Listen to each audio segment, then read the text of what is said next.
Hi there, welcome back to BarryT's Garage. I'm very happy to have you along.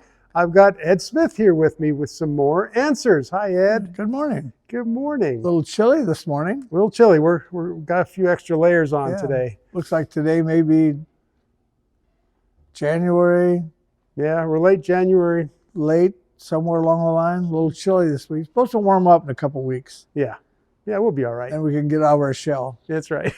That's good. Well, as usual, we have a lot of questions people have been asking, and I try to do my best to keep them and collect them so we can get together and answer some questions. So I'm looking forward to it. Yeah, I like that. Do that. Yeah. Okay. This is our good. opinion again. Yeah, just an opinion. Yeah. It's okay.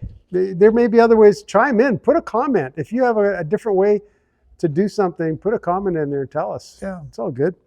Okay, well, I'm going to start right away. This is someone who actually asked this question more than once. He wants an answer. It's Fraser Gasser. He says, could you please ask Ed about a Chevy 454 supercharged with 2-bolt mains? Or is it better with a girdle? So the basic question is, he wants to build a 454 and put a blower on it. And he's wondering if a 2-bolt main engine can handle it if he does he need a girdle or not? I would think that I wouldn't be afraid of it. Okay. And he's got to build a 454. Is that right? That's what it says. Yep. 454. That's a heavy crank. Mm-hmm. And it's probably got a steel crank. But the only thing about it is, it's on a street rod. I think so. Yeah. Or something like, not a boat or something. He wants to. He's playing around with a hot rod gasser, is what he calls it. Okay, that's fine. I would think that's good. He's bought a gas. We have a lot of customers that way. I have one right now over here. There's got a little gasser, and he's putting it back on the street. Now we're trying to find rear end ratios for it. Gear ratios for that early rear end. It's almost not available. Oh wow! Yeah, really almost not available unless you want to spend a lot of money. Right. Everything's available if you got a lot of money. But we're saying he's got to retrofit it. He's got to drive it on the street. Okay. It's really fun. I would enjoy that. Yep. GMC blower on a 454. And the top RPMs he's going to go with about 4,500 RPMs. Okay. And a 2-bolt main is perfectly fine. Okay. Good. Yeah, well, perfectly fine. At 4,500, it's going to be scary. Yeah. Not 7,000 or 8,000 and things like this. So that's exactly right. A 2-bolt main would be absolutely fine. Okay. And again, within that RPM range. Yes. Keep a good oil pan on it. And the RPM, you'll be surprised what it would do. Yeah. It'll do a lot. Yeah. Okay, good. Have fun with that, Fraser Gasser. There we go. Okay, next question. Now this is going to be out there. Okay, he starts the question with, it's going to sound strange. That's fine. Nothing I've ever heard of. We're used to strange people sometimes. We're going to say, he says this, I'm sure Ed knows what I'm talking about. Could you ask him to describe wicking a camshaft? He said, I've done it and had people call me an idiot that it doesn't exist. I don't have a clue that wicking doesn't exist, yet here I am. I x-ray my parts and wick my camshafts. I learned about 40 years ago from my uncle who owned a machine shop, and he passed in 1999. Have you ever heard of that? Doing what to it? Wicking it. Wicking? Yeah. Now, I'm going to just, based on a conversation I've had with you before, I wonder if that has to do with seasoning with oil. It probably does. We've talked about that before, of season it with oil. And you use heat? We used to parkerize. So the parkerize, then we used to get our camshafts, and again, all camshafts are ground. So I have to emphasize again, it's don't worry about a reground cam. Right. Because it's the same thing. Yeah. Actually, the same procedure. But when you get done, then they soaked them in hot oil. Okay. And they had a vat full of oils, put several camshafts in it. I don't know exactly what kind of oil it may have been. It might have been some kind of thin oil or thick oil or some kind of special. I don't know. I'd have to dig up one of my friends that used to work in a machine shop. Okay. But they would dip them in oil. We got them back black. And then they would just polish the cam bearings. And let the rest of it actually was cooked black, yeah. That was seasoned with oil. And it got baked in like a sponge. Yeah. So it would have been a pretty high temperature, I'm thinking. Oh, high boiling. Okay. Yeah. Yeah. I remember seeing the smoke come out of the thing, so I would go back and get cams. You had them on a whole rack, and they put the whole rack up, maybe Sure. 15, 20 camshafts, or maybe even more in the rack, and put them in that hot oil overnight. Oh. And I do not know how long they kept them in there or anything else, or what the procedure was, but it was always a good idea to do that. Okay. But again, they soaked them with oil like a sponge. I'm sure after that oil came out and lubricated the camshafts and didn't have any lifter problems or anything like that. Yeah. So that was part of it. I think that's what he's talking about. Sounds right. Yeah, I think so. Okay. Cool. The other thing would be a wicking camshaft would be, I don't understand that a little bit. Of course, we want to do not let a camshaft idle when you start it up, because that's friction. That's why the only reason you start a motor up and let it rev a little bit, like we're talking about some kind of crazy RPMs, but we like to start ours up and maybe run them 1,000, 1,500. So that's that small friction, it goes away, and anything's going fast, moving two pieces of material together fast don't cause friction, but it keeps and that keeps that camshaft to break in. You're breaking in the camshaft. So you're talking about on engine break-in. Engine break-in. All you're doing is breaking in the camshaft. So I don't know if he has any of that language just has anything to do with that. And that's the same thing, was revving an engine up to a certain speed. We used to, in cars, you drive a car, brand new car, supposedly, you drive at 60 miles an hour for 2 miles, and 45 miles an hour, and then 65 miles an hour, and then 35 miles an hour, and 80 miles an hour, and things like this. And that was breaking in the whole car. It was kind of different, and that was the old days. And so that was some good ideas. Yeah. I like those ideas sometimes, and unless necessarily I did them, not that I would start a motor up in my race cars and go wide open down the track and see what you got left.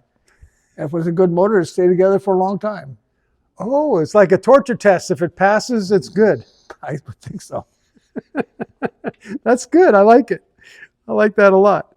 All right, next person, and thank you. That was Stephen that asked that last question. Someone named David says, can you ask Ed about the GMC 6 with the 12-port head? Do you know anything about that? Well, that was the early 6-cylinder, and that was a Wayne head. Huh. I think a 6-cylinder, and it was a Hemi head. The intake was a Wayne head. They had Wayne valve covers, cast valve covers that said Wayne on them. And that was in the 55s and there like that. Was a 270 cubic inch, 270 cubic inch instead of a 235. Yeah, it's a big GMC 6 motor. Yeah. A longer, maybe that motor was about 1.5 inches longer than a 235 Chevy or 216. But the intake was on one side of the head and the exhaust out the other side. So 6 on this side, 6 on the other, it was 12-point Wayne head. And the cars really ran good. I had my 36 Ford, the same one just sitting right behind you there. Yeah. That I had a Chevy motor in it. We raced everything that come down the street. And a friend of mine back in Ohio, back in Bryan, they had a 40 Chevy with a 270 GMC in it. And a good time with it, he probably beat me from 0 to 100. Right. I couldn't catch him. That was really a fast car. 40 Chevy coupe. Interesting. With that Wayne head on it. Wow. Well, you really did know something about that. Yeah, I do know something about that, yeah. But they're rare. Yeah. Yeah, really, really rare. When's the last time you saw one, you think? Yeah, I don't know. Last time I saw one was, I don't know, a long time ago. A long time ago. Yeah, I can't remember that long. I'm getting too old. That's right. Okay.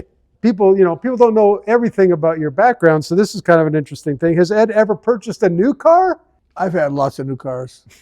Right. I have lots of new cars. We mostly show old cars. I've had lots of new cars. And I don't know. I think I made a list a while back of the cars that I've had in my name, and not necessarily just bought it and sold it another day or so or something. But Right. I think I've had 55 cars. Okay. And I was a good share of them were probably new ones. Yeah. Yeah. Yeah. You did do So that. I drive a new truck right now. Yeah. And I might get my new car at home. My wife's got a new car. She's had several new cars. And actually, we've been married 60 years. Wow. And so with that, I bought a new car before we were married. Wow. That's awesome. I was driving that was in 64. I was with the Dodge dealer, and I was making some good money then. Not a lot, maybe $6 an hour or something, whatever. It seemed good at the time. Yeah, I was doing all right. And so before we got married, I bought our new Dodge Dart, 6-cylinder automatic transmission from the dealer. 2-door sedan, no air. I put the air in, but I bought her a new car. So I says, when she was still going to nurses training. So I says, don't call me in the middle of the afternoon and tell me you got a flat tire or a battery's dead. Right. So you can buy a new car, and the car cost me brand new from the dealer, $1,450. Are you kidding? Yeah, I financed it in $50 a month. So for $50 a month, I'm not going to run around and for a dead battery and flat tire. Right. And she can drive a brand new car. That is awesome. Good. I sold that car and bought a 2-door hardtop Cornet 66 383 automatic with yellow with white interior. Wow. That car cost me $2,750 brand new. Wow. That was 2 years later. Yeah. 2 years later, that was a pretty good upgrade right there. One of my cars I really liked, I kind of think about it, was a 95 Chevy Impala. That would be that big black red car. Okay. That was a super stock 4-door. Right. That was kind of the last that of was the big the last ones, of the big cars, but the super cars. That was guaranteed to go 150. Wow. And it was an awesome car, and it was awesome. It's still awesome. They're expensive today if you find one. Would that have the Chevy 350 under the Yeah, hood? it had the 350 in it, but it's a police car. Uh-huh. It was actually a police car with big sway bars on it and aluminum wheels and leather interior in it and everything. And follow-up question from the same person asked, have you driven an electric car? I've drove in one a couple times, and my kids get into things like this, my younger generation. Yeah. And one of them rented a car for a week or so, but we went and drove it up and down the street here a little bit, and it scared me. How did an electric car compare with drag racing? This car we drove, we took it on the street, the streets were clear and stuff like this, and rolling started, and it was extremely fast, and my son was driving it, and as soon as he accelerated just a small amount, I yelled at him to stop. And it was much faster than the Hemi car I drove, and normally it was that fast that we would have had the front wheels off the ground. It was completely out of control. You couldn't react to anything around you as fast as that car was going.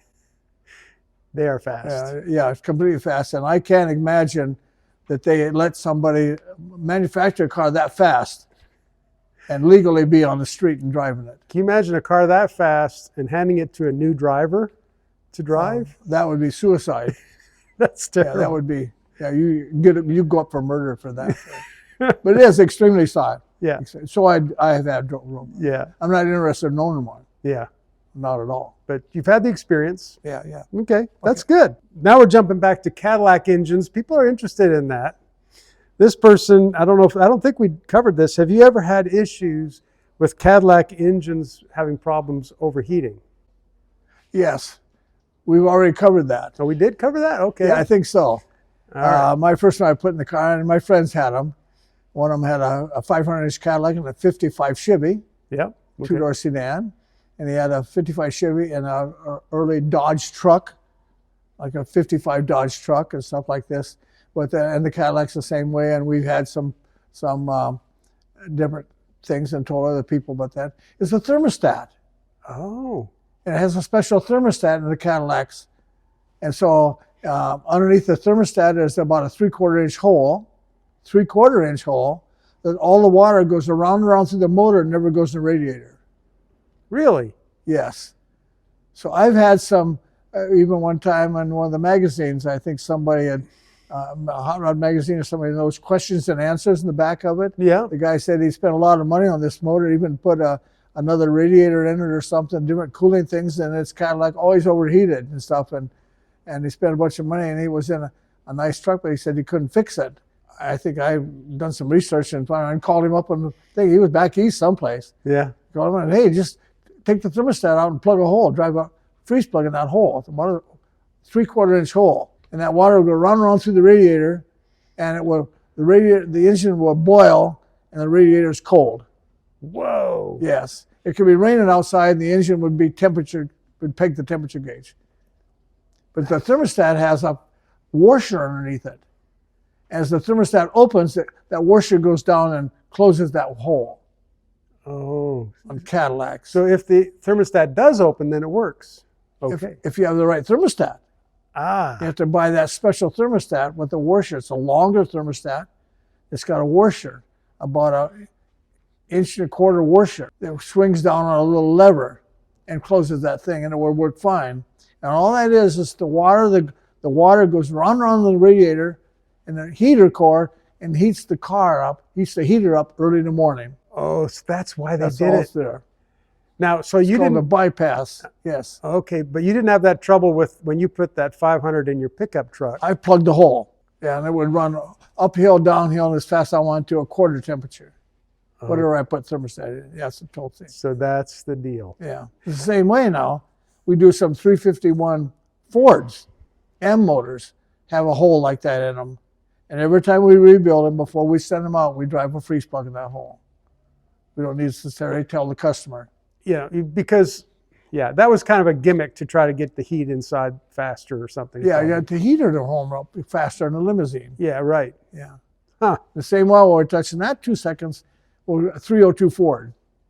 302 Ford has a bypass, rubber bypass under the thermostat, little hose. Okay. Sometimes on my own cars, I take a penny and stand a penny up in that hose and block that hose, that rubber hose. That's the same water that goes around and around through the motor and never goes in the radiator. So when I block that hose with the penny can't go anywhere. Right. It just blocks the hose. It doesn't hurt anything. And that lowers the temperature in a 302 Ford by 10 degrees. Wow. Driving temperature, Yeah. And we do that a lot when we build motors here. Yeah. Yeah. That's The same pretty, thing. pretty fascinating. Yeah. And I guess going back to the Cadillac, if people didn't know that it was a special thermostat, they would just go to the parts store, buy a thermostat and it overheats right there. Yeah, and they didn't know what happened. Yeah. That's wild.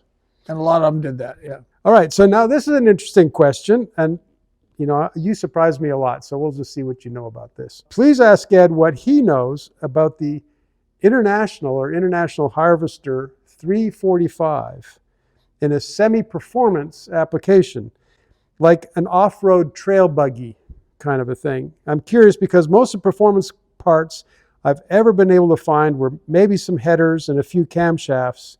I had to go to a heavy factory intake from a dump truck for to get the 4-barrel intake. There's just not much in the way of high performance for International. Have you ever come across? Nothing? Nothing. I've never seen anything in International. Yeah.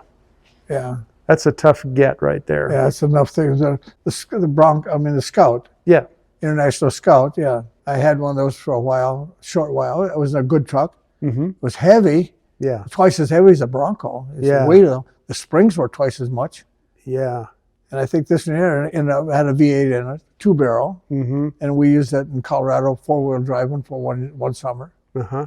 Okay. It was nice because it was heavy. Right. Yeah, I'm a fan of those Travel-Alls. Yeah, same thing. Oh, Yeah. yeah, that was travel. Yeah, yeah. Yeah, those are good. Those are good. They last forever. Yeah. Super Yeah, tough. Yeah, all you do is dual exhaust about all you can do to them. Yeah. Hey, Barry, my question is about piston ring tension.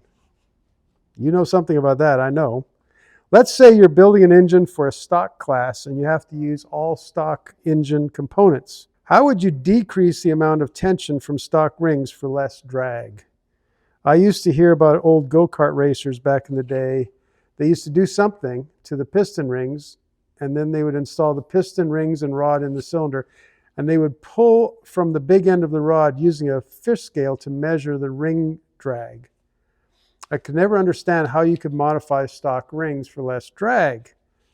So would really appreciate if you have any ideas for that. I have no idea how you'd lessen the tension on them. Okay. I really don't know, because you wouldn't want to change the size, the bore size of a ring. In other words, buy something that wasn't fit that bore, because it's not going to, the gap's going to be different. Yeah. But I think you need to, something else. And I know he said something about go-kart. Yeah. Go-karts are kind of strange. I have a neighbor man up here that's built go-kart motors forever, and I don't know some of his secrets a little bit, but that had to do with ring tension too.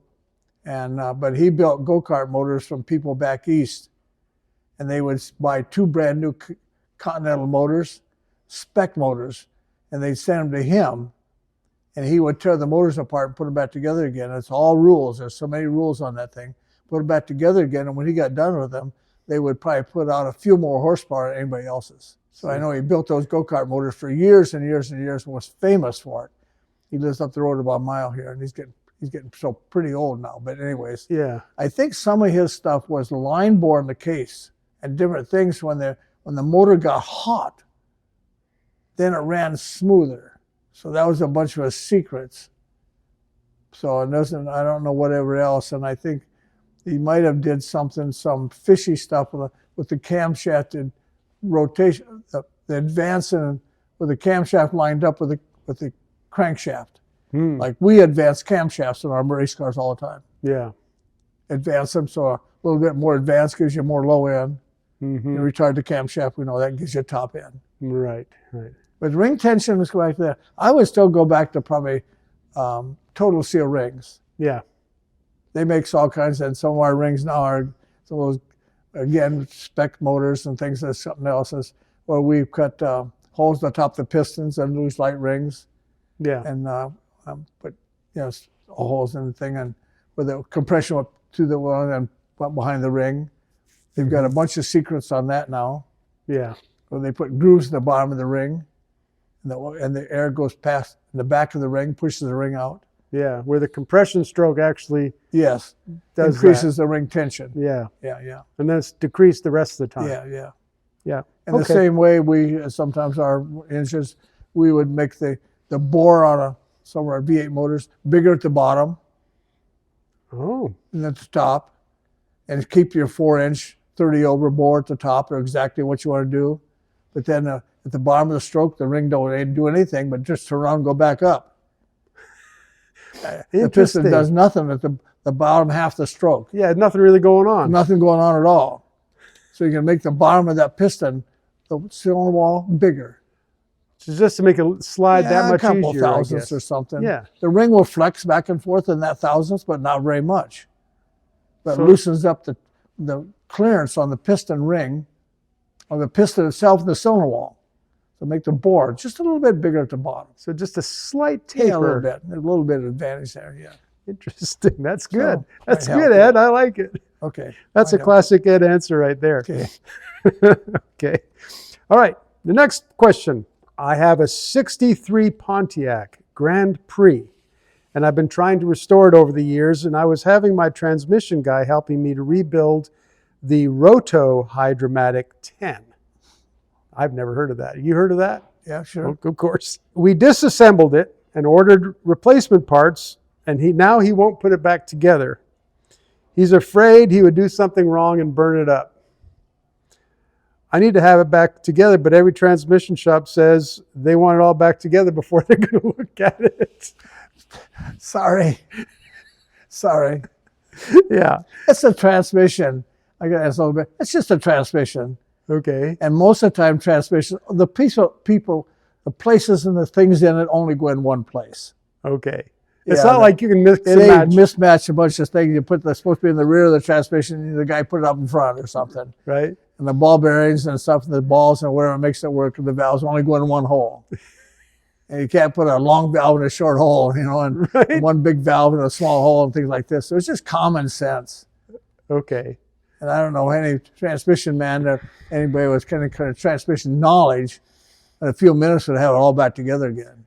Huh. Well, this guy's having a lot of trouble. He's in Washington State. Of course, you were there last summer. You could have helped him out. I know some people there, but I don't know any transmission people. Yeah. Anyway. He says, do you know any transmission people I can trust up here?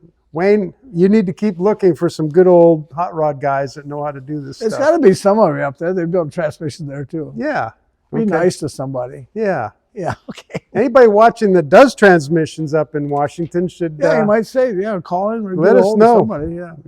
I've got Wayne's email address if you... Yeah, somebody can help somebody. Yeah, we can help. It can't be that hard to put back together again. Okay. I don't know if there's anything wrong with those transmissions or any failure things. They were in that car. Yeah. And not necessarily did GM make the transmission, and it's all perfectly good, but whatever. Sorry. I like the 63 Pontiac. I actually just did a video about Maybe you should just sell me the whole car. Yeah, there you go. Yes, I saw a perfectly restored 63 Catalina with the 421, 4-speed on the floor, a 364 posi rear end, and that thing was something. Yeah. When we used to race in Toledo, Ohio, there was a Royal Oak Pontiac bring their cars down there, and they had those Atlas Butyl tires on it. That was a real soft tire. We go to the Atlas tire store, and buy these tires. They had 2 grooves in them, and they were Butyl. They were soft. Yeah, Bucrons we called them. And a regular car couldn't even spin them on the pavement. Really? You couldn't spin them. It was that much traction. Yeah, and very little, so much traction when it was raining even. But then we ran those on super stocks, and Royal Oak Pontiac had this brand new car, 4-speed 421 with the cast iron headers and stuff. Yeah. And 2 4-barrels and stuff. Gorgeous. Yeah. And they wore a set of tires out there that day, I remember. Yeah. Yeah, that soft rubber won't last long. Yeah, but it was a fast car. It was really fast. It was impressive. Yeah. Yeah, I was impressed.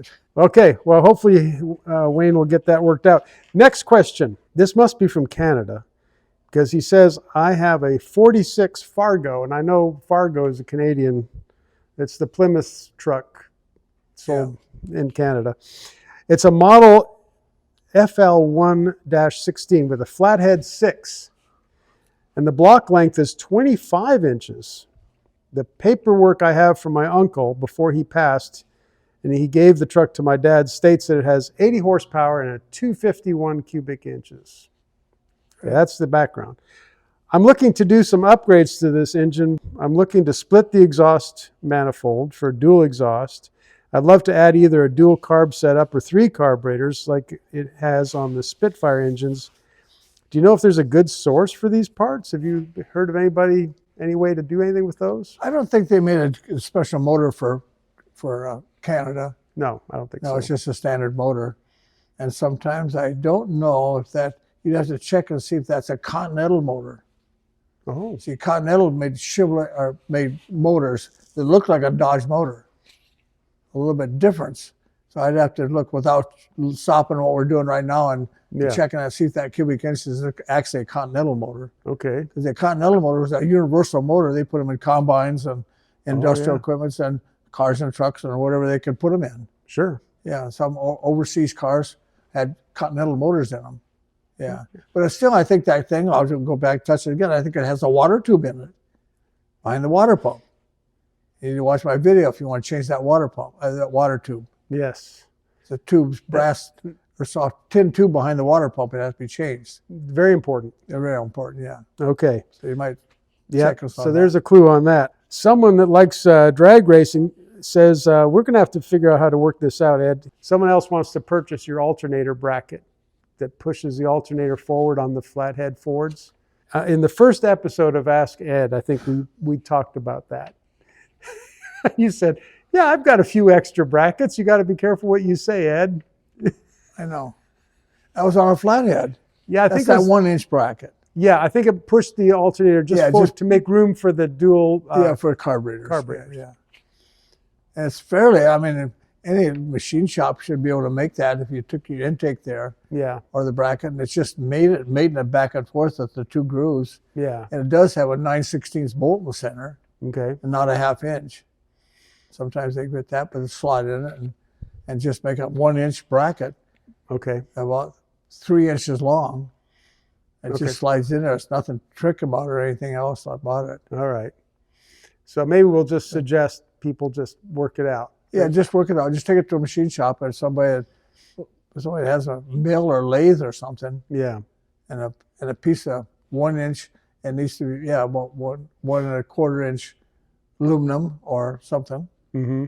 And make it 1-inch spacer. That's all it is. Yeah. Okay. Okay. So next question. Ask Ed what his thoughts are on Pete Jackson timing gears on a small block Chevy. Do they rob more horsepower than the double roller chain? I don't know what all that means. Well, that means that Pete Jackson is a gear drive.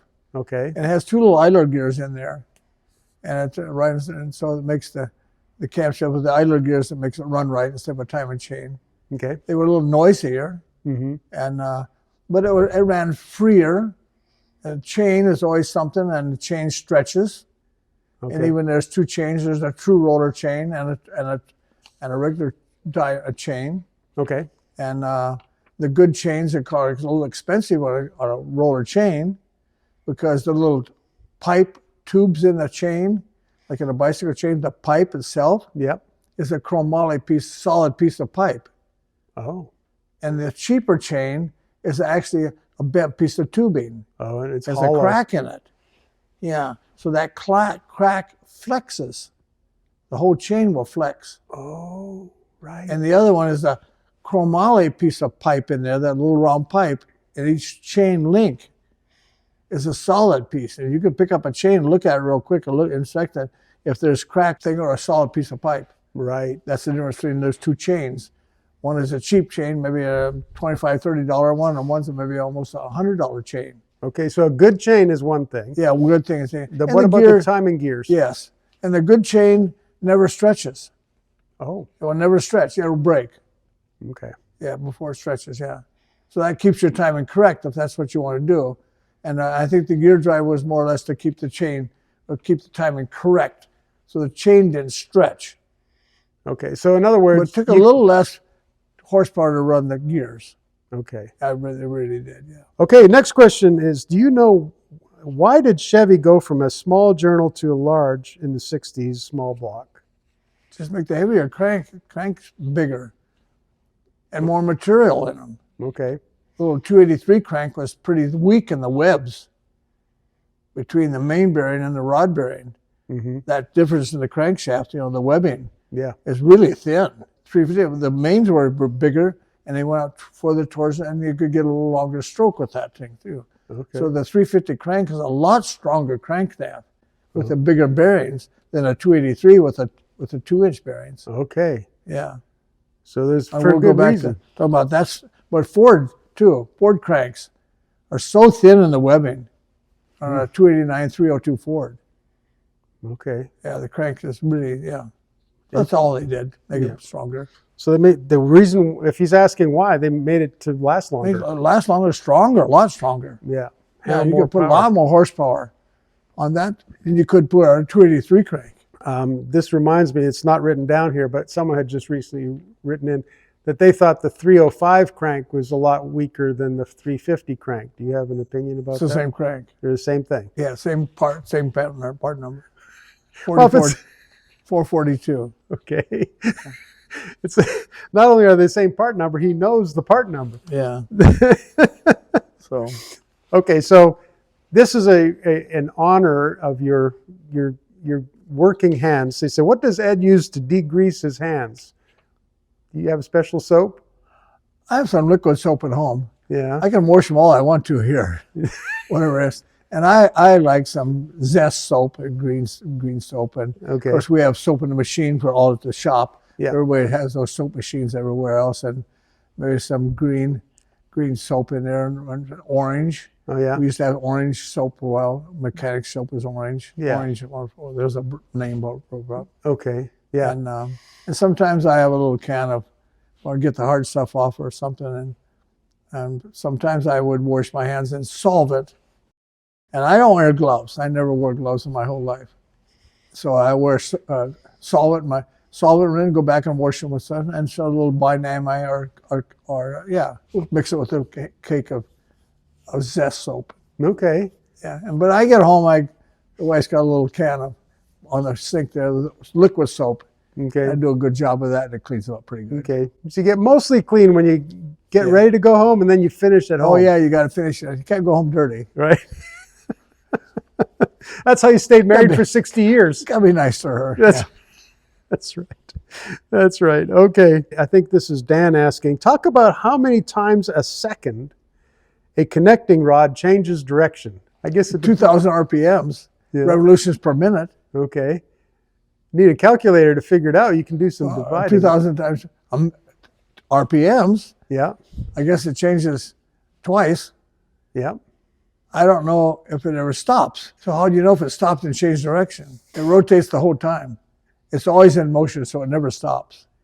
Yeah. I hope it don't stop. If it is, it's out in the street. So It's already out in the street by the time it stops. But it just keeps going around, and the piston goes up and down, and it's moving the whole time. So you're kind of saying that it's like an oblong thing that the rod's doing. Exactly right. But the piston itself changes direction. The piston stays. It stops instantly. Yeah, it stops twice. Right. I hope. Yeah. Once the top, once the bottom. Right. At 2,000 RPMs, that's revolutions per minute.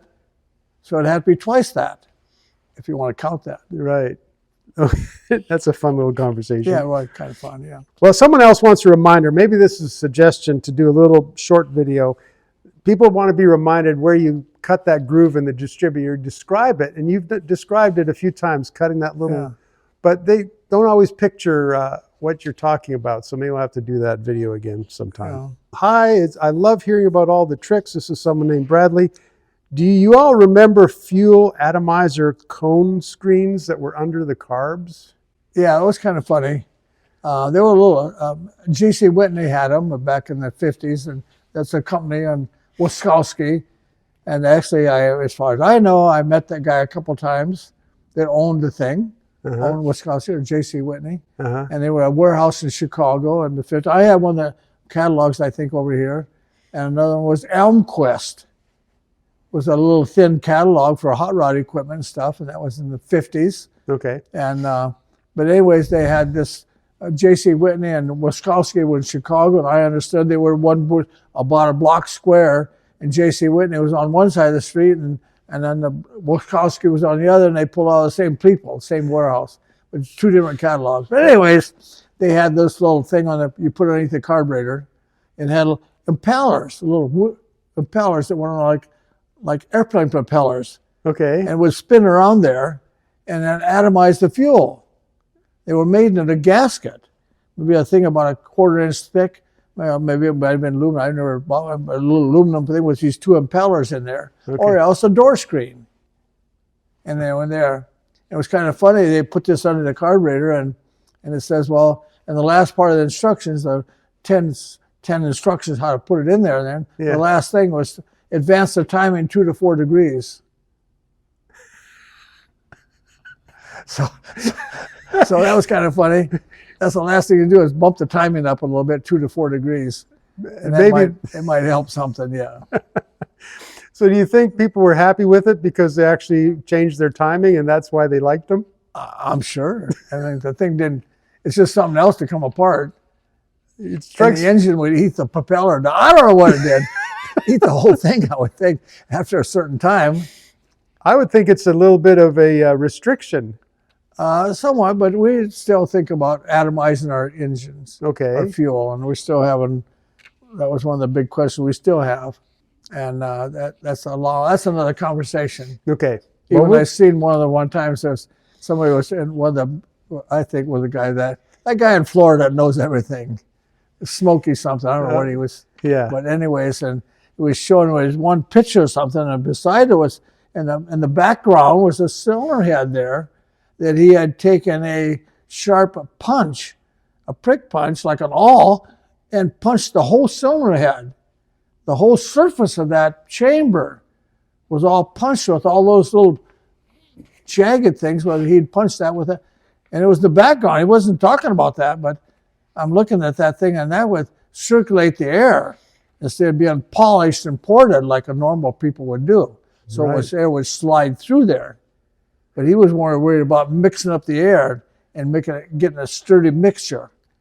We don't talk about that much. You're reminding me. So, and even there, some of the engines, we had some of the guys with their porting and done some weird grooves in the porting.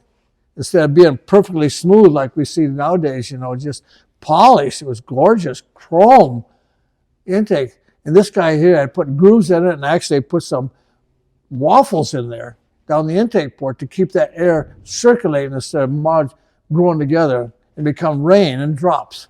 Right. Rain and drops. We don't want fuel clean together like drops of rain. We want to atomize. We want a mist, like a fog. The more you can get the thing to make fog, the better it's going to run, and more horsepower you're going to get out of it. So I guess the idea, to put it another way, it's turbulence to keep things absolutely, yeah, keep it mixed up. Mixed up. And I think somewhere along the line we gain a little bit without the fuel injection nowadays. Mm-hmm. With that electric fuel injection, sprays it in there. Right. And it sprays that stream of fuel in there. Now, if we can get that fuel before it gets into the chamber to atomize and become a mist and become a fog instead of a rain. Right. So it drops. Yeah, I think we'd be a lot better off. And so the best part of it, the whole carburation on an engine ever was the worst thing you have was a carburetor right in the middle of the engine. And now with the fuel injection, you got a little injector in every port. Right. It's much better. That's why they get so much better and run better nowadays. Yeah.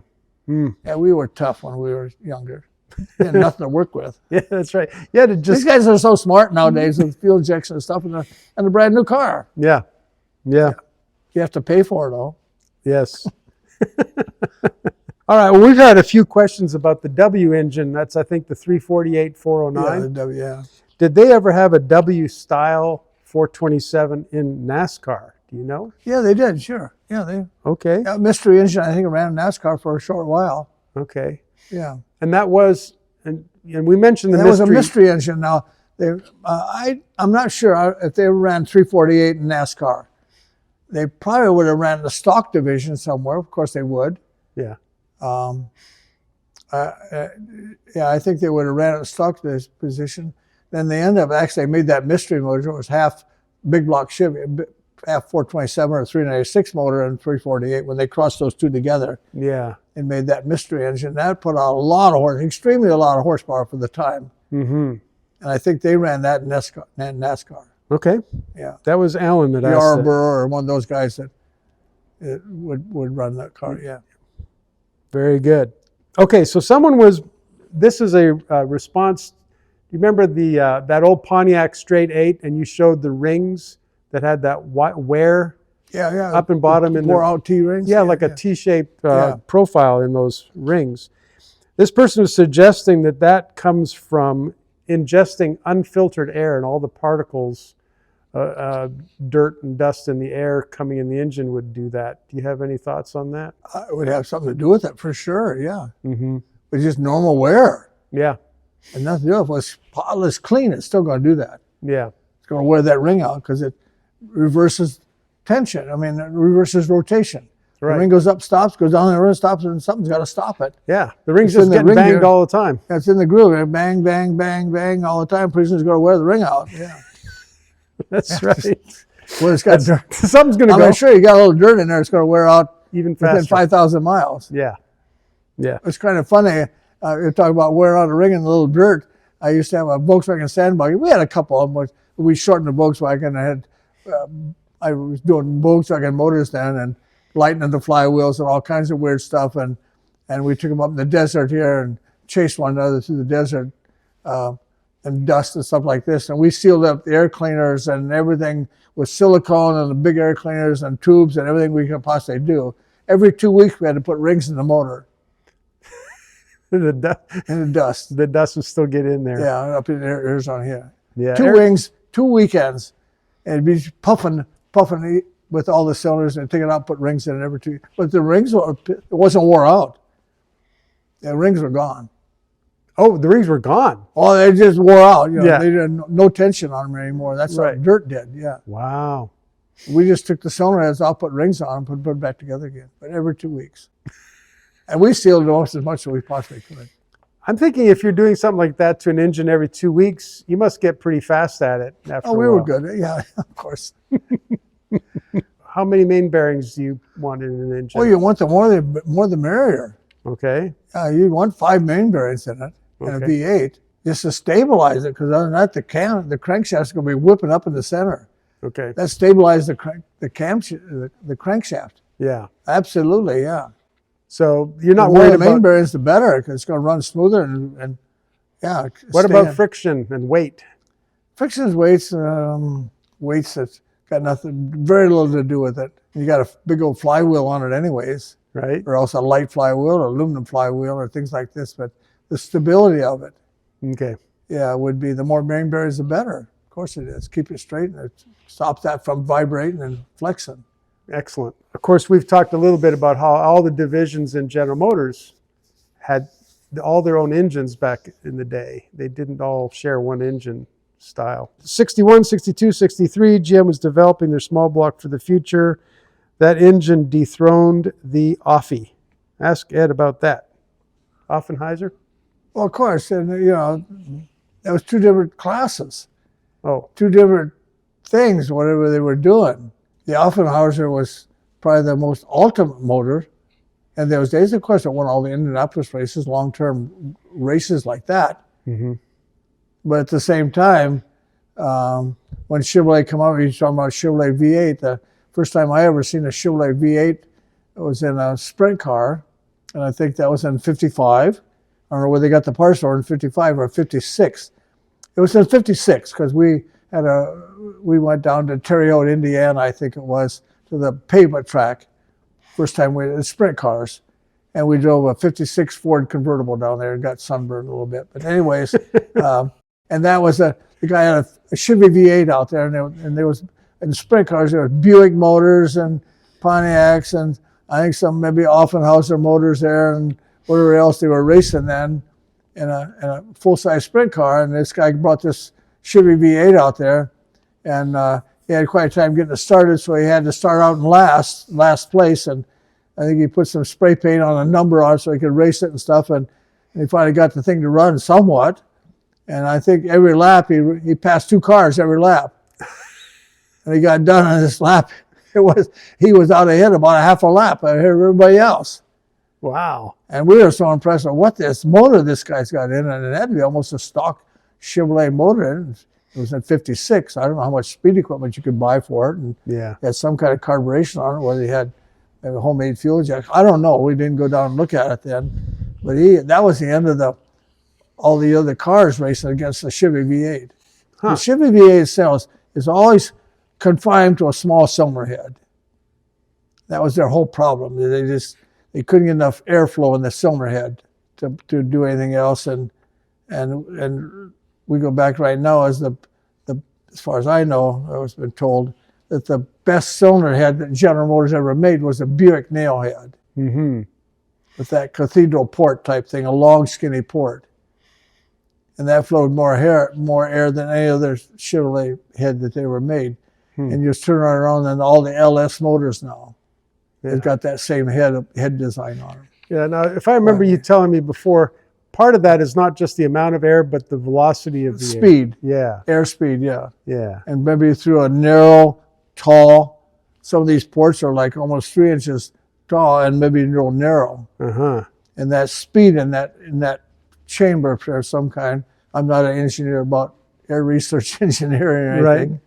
Right. But anyways, that was the best head. It flowed in more air than anything, or put more horsepower out than anybody else. Interesting. Yeah. So that's kind of what he's talking about. That sounds like it. Yeah, it sounds like it was like.